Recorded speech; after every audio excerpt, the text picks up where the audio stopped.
Dans cette vidéo, on va voir comment ajouter sur un plan d'ensemble une information liée à une pièce, comme ici par exemple le volume en centimètres cubes de la pièce à mouler.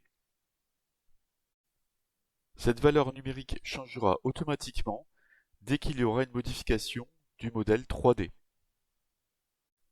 Avec un clic droit, je sélectionne l'assemblage du plan d'ensemble, puis j'ouvre le modèle 3D. Sous Analyse, Mesurer, je sélectionne Volume. J'ai la valeur qui apparaît à l'écran et ensuite à droite, je vais enregistrer la fonction volume 1. Cette fonction apparaît sous forme de mesure dans l'arbre du modèle.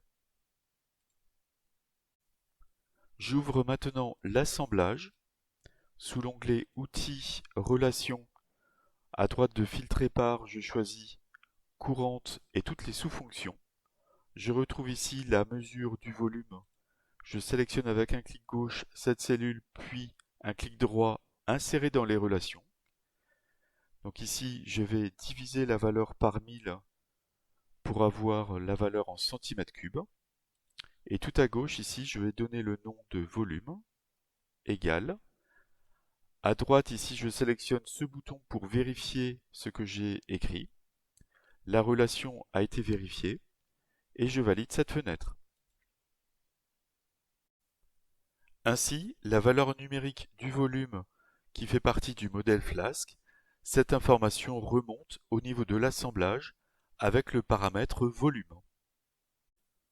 Comme cet assemblage pilote le plan d'ensemble, je vais maintenant ajouter l'information de la valeur numérique du paramètre volume sur le plan d'ensemble. J'ouvre maintenant le plan d'ensemble lié à cet assemblage. Avec l'onglet Annotation, je choisis Note avec ligne de repère. Je fais un clic gauche pour situer l'extrémité de la ligne de repère. Avec la molette de la souris, j'appuie et je vais taper le symbole et volume, ce qui permet d'avoir la valeur numérique du paramètre volume. Je mets un espace et centimètres cubes.